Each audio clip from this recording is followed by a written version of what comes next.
I used to feel like I never had enough time. I didn't have enough time to get a dog because that takes a lot of training and work. I didn't have time to have a hobby because work was enough work on its own. And when I finally decided to make a change by trying to move forward more simply, with more intention, and with a little bit of minimalism, I found that my world opened up, that I had so much more space for the things that I had always wanted to do. It's kind of like I've heard friends talk about how when you're not looking to fall in love, that's when you fall in love. I think sometimes when you're not looking to have success, to make a big impact on the world, that's when you actually sink into just being authentically you and you're able to do more. And I think that the mechanism by which we can do that, the tool that we can use to get there, is minimalism and living with intention. So today, I just wanted to get back to basics. I just wanted to give one video that collapsed a lot of the principles I've been talking about on this channel, about intention, about minimalism, about simplicity, to give you a landing pad to go to and to understand where I'm coming from in this pursuit of minimalism and contentment. So today, I want to share my top strategies for pursuing a simpler life.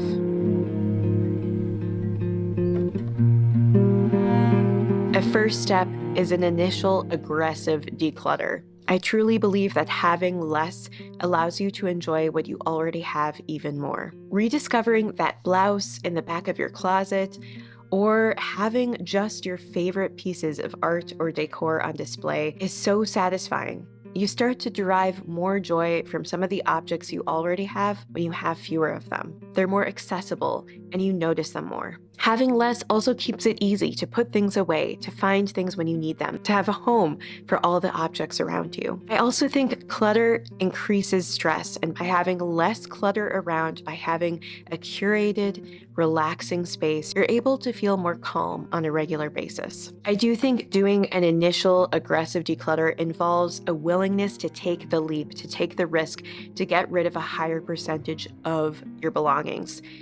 When you're willing to get rid of more than half of your stuff, you come away feeling so much lighter and so much more energized. But I would really recommend that beyond just this video, you educate yourself on specific strategies and tools you can use to help your decluttering process. I will link a video or two up here and in the description box below. But I think really honing your own skill set, learning what works for you, what doesn't, finding a path and a strategy that's effective for you in the context of your life can help catapult you into more success in decluttering more. It's good if you can get a lot of it done at once, but don't worry, for some people it takes time. I'm still honestly in the decluttering process. I'm not 100% to where I want to be, but I've noticed some huge impacts on my life of an initial really aggressive declutter. And part of that is getting on board with the idea that you want to buy in to minimalism, that you want to take the leap, and that you want to go there. Making sure that you take a moment before you jump in and remind yourself why you're doing this, what the goal is, can help you be more successful. A second strategy for cultivating a simpler life is to curate your media consumption. So who do you follow on Instagram? What TV do you watch? What books do you read? What magazines do you flip through? What media engages you, inspires you, makes you hopeful, increases your confidence, versus what media makes you feel less than, makes you feel like you need to accumulate more, makes you feel like you need to do X, Y, or Z in order to be accepted by others. So often the people we follow can make us feel bad about our bodies or the limits to our income or whatever it is about our lives that we feel insecure about. But we have the power to curate what we're exposed to and to be thoughtful about what empowers us, what allows us to prioritize what's important to us, what allows us to engage with the issues or the topics in our society that we feel are important. I've recently started unfollowing social media accounts that just end up leading me to shop or even just to feel that sense of disgruntlement, if that is a word. And I've noticed such an improvement in my energy and my confidence. A third strategy for a simpler life is to tackle your collecting or shopping habits. Realizing that just because something is free doesn't mean it's good was a huge lesson for me. Because back in grad school, when I was making under $30,000 a year, I was all for free stuff. Whether it was a free meal at some other part of the building that I was working in, or whether it was a free to-go coffee mug, anytime there was something free, I had to get my hands on it, just on principle.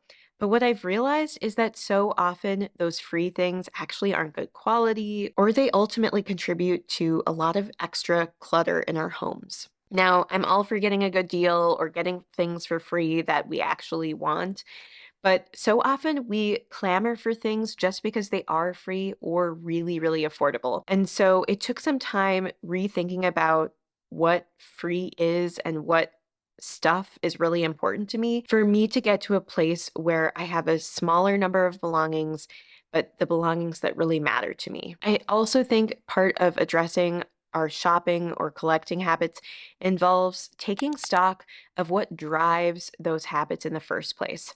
Is it emotion? Do we notice that when we're stressed out or we're sad or maybe even we're really, really happy? Are those the times that we go shopping? Also, is there something deeper internally driving the collecting?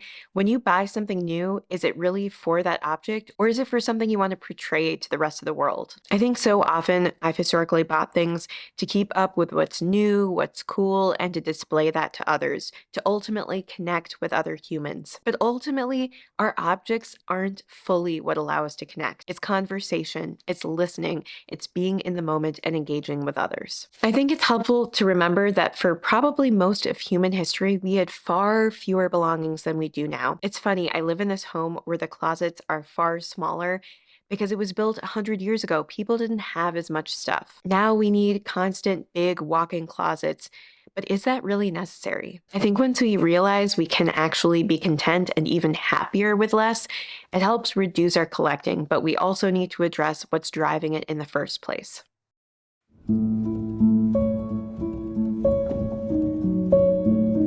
A fourth tip for living more simply is to evaluate your commitments and priorities. I think a really good exercise for this is listing out the top things that you care about in life, values-wise. What do you want your life to be about at the end of the day? And then to also think about what percentage of your time you're spending on each of those things. What other things are you wasting time on? I think sometimes just reducing some of your commitments or what you've agreed to do just because you've agreed to do it can open up time and space in your life for things that matter more to you. I think most of us have the problem of committing to too much rather than too little. My fifth tip is to do what you love. When you spend your days enjoying your job or how you spend your time, you have more space and energy to be more compassionate, to be kind to other people. And even if you don't technically check off certain boxes of impressiveness, your overall energy will be very impressive and compelling to other people. So whether it's a career change or just reprioritizing your time in some other way, spending more of your days doing what you love will make you feel more satisfied, and I think help you be there for the people around you. My sixth tip is to slow down and lead with intention. You know, I've had this YouTube channel for over a year now, and I've spent so many hours thinking about minimalism, doing declutters, but I've realized even more so than the minimalism component of it, the intention and the pace of it is really what's made the biggest impact for me. And I think the best way to find intention is to slow down our processes. By taking moments before we proceed with declutters or with our day or with whatever task we need to get done, if we slow it down and think about what we're doing before we do it, if we use mindfulness to look at what we're doing kind of from the outside and evaluate it non-judgmentally, you're able to do things in a way that's more consistent with your values and what you care about. My seventh tip is to savor, and this relates to the last one about slowing down and doing things with intention and being mindful. If you eat a meal and just gobble it up quickly, do you enjoy it as much as eating very slowly and really being in the moment, enjoying the flavors in your mouth and noticing the textures? Taking the time to bring attention to the process and what you enjoy can help you feel so much more satisfaction. I historically was the type of person to always be thinking about the future and to always be so focused 5 years out from now. But when I started putting more energy into taking stock of the present moment, I started enjoying life more. We need to enjoy the present, and I think savoring and mindfully attending to what we enjoy is a great way to live more fully. An eighth tip for living more simply is related to that, recognizing that it's all a journey and that there are ebbs and flows.